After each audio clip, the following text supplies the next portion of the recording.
What do real estate millionaires like Robert Kiyosaki, Pace Morby, Carlton Sheets all have in common? These successful real estate investors have all built multi-million-dollar real estate portfolios that generate them hundreds of thousands, if not millions of dollars in yearly cash flow using a very simple strategy called seller financing. So if you want to learn how to buy real estate like the pros, how to create passive income using this strategy with little to none of your own money down, and not have to go to a bank to qualify to get these loans to buy these properties, then keep watching because I'm going to give you a complete guide on seller financing in this 3-part video series so you know everything you need to start using this strategy to build your investment portfolio just like the pros do. What's up guys, Media here. Welcome back to the channel. This is a mini video series on everything you need to know about seller financing. Over the years, I've had a lot of people ask me, how have I been able to flip so many houses, buy so many investment properties using none or really very little of my own money out of pocket? And I got to say, one of my go-to strategies has always been seller financing. And this is a season of seller financing that makes total sense to use this strategy. And because I just locked down a few new seller financing opportunities recently, I figured now would be a great time to break down everything I know on seller financing for you. So in this 3-part series, I'm going to give you a complete guide on seller financing. Then I'm going to do a full breakdown on one of my latest seller finance properties, where I'll show you how I found that deal, how I analyzed it, how I structured the offer, how I got the seller to agree to seller finance, how much money it's going to make me, the documents I used for it. And in the last video, I'm going to show you the secret sauce. I'm going to show you exactly how I do it using none of my own money. And by the end of this video series, you'll know everything you need in order to go and buy your first or your next property using seller financing. And of course, if you rock with me until the very end, I've got a little gift for you that I know you'll love. So be sure to watch the entire series. But of course, before we jump in, if you are new to my channel, welcome. Make sure to hit that subscribe button for all things real estate investing and personal finance. Smash the notification bell so you never miss another video. And if you enjoy this video, don't forget to hit that like button. Let YouTube know there's some value being shared right here. And be sure to check out all the links and resources we have down for you in the description below.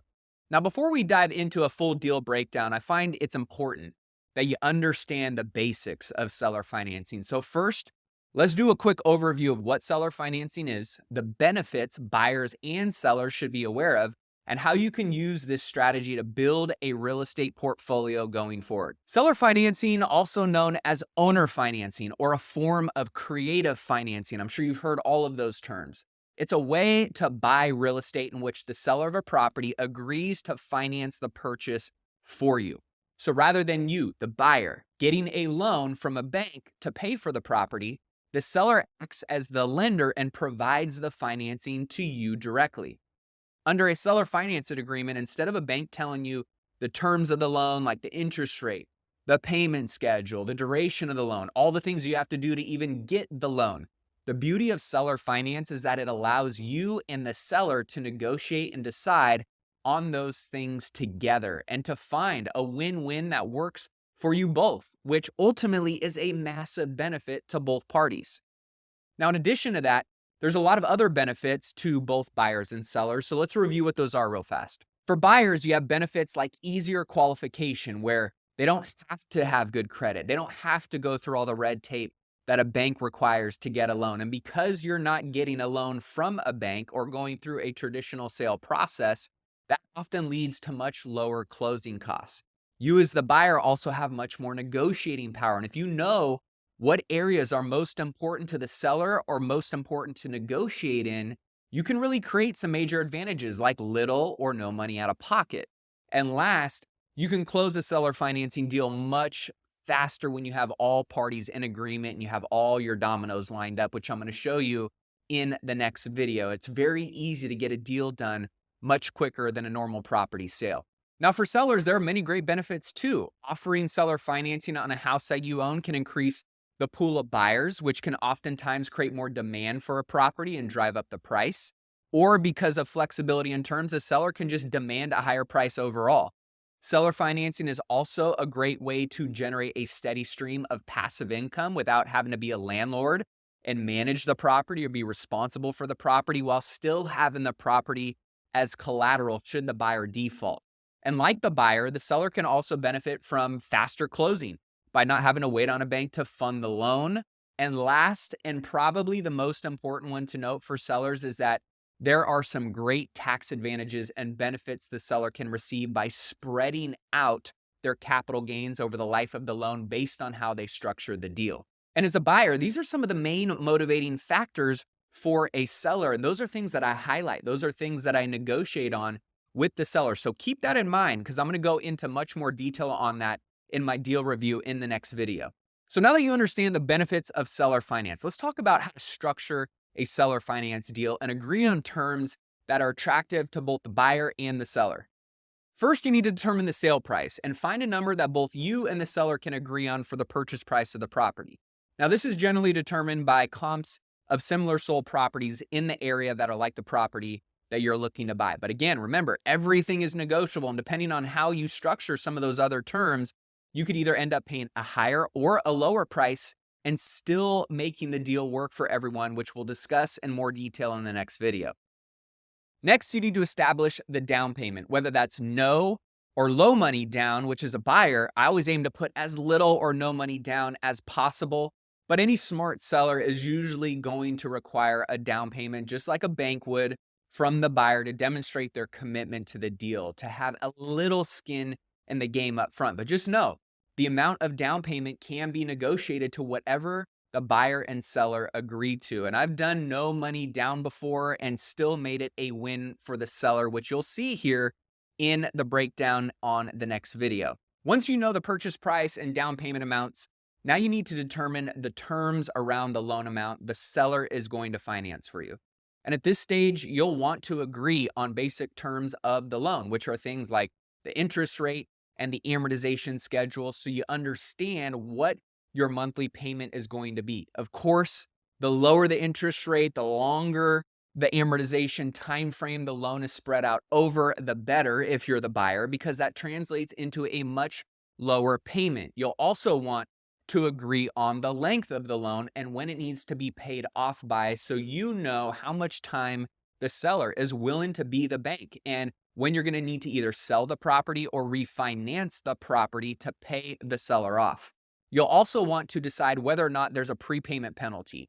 If you have to pay the loan off early, are you going to have additional fees? And you want to be aware of those in your analysis. And then once you have all the key terms associated with the loan and the sale agreed to by both parties, then it's time to make it official by presenting a formal offer.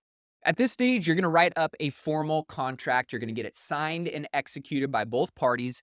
And then it all comes down to finalizing the proper documentation to complete the sale, which generally is going to consist of a promissory note and a security instrument. Now, if you're not familiar with these two things, the promissory note outlines the terms of the loan, including all the things that we just went over.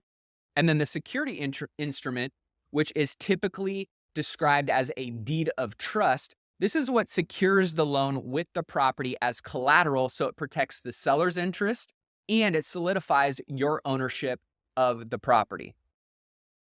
These are all very easy to have prepared by an attorney, and then once all of those documents are signed and recorded and the sale is finalized, you officially own the property and all the fun begins. And whatever your plan was for that property, you now have full authority as the owner to get your investment plans in motion and either maximize the cash flow or the profits, depending on whether you're holding it for passive income or flipping it for quick profits. Now, I do want to note there's a lot more strategy that goes into negotiating and structuring and creating win-win seller financing deals, which I cover in much more detail with my coaching clients. But for the sake of time and for this video, not getting too far into the weeds, because every deal really is different, this is a great place to start with wrapping your head around what seller financing as a whole is and the power this strategy can have when it comes to building up your investment portfolio and creating more cash flow and ultimately just having another negotiating strategy or another offering strategy on your investing tool belt. And that's pretty much it. You now have a much better understanding on what seller financing is, the benefits of it to both the buyer and the seller, the terms both parties will need to negotiate and agree on in order to confirm the structure of a seller financing deal. And last, the documents, the instruments needed to finalize the sale and get that bad boy across the finish line. In the next video, as I mentioned before, I'm going to do a full deal breakdown on one of my latest seller financing properties where I'll get into much more detail and cover a lot of what we went over. So that way you see a real life scenario, and I'll show you how I found that deal, how I analyzed it, how I structured it, how I got the seller to agree to seller finance, the scripts and the terms that I used, how much money it's going to make me, the documents, so you can see what those look like. So that way you can really connect the dots on everything we covered in this video in a real life scenario. And don't forget, the last video, I'm going to show you exactly how I do it using none of my own money, which is the magic sauce.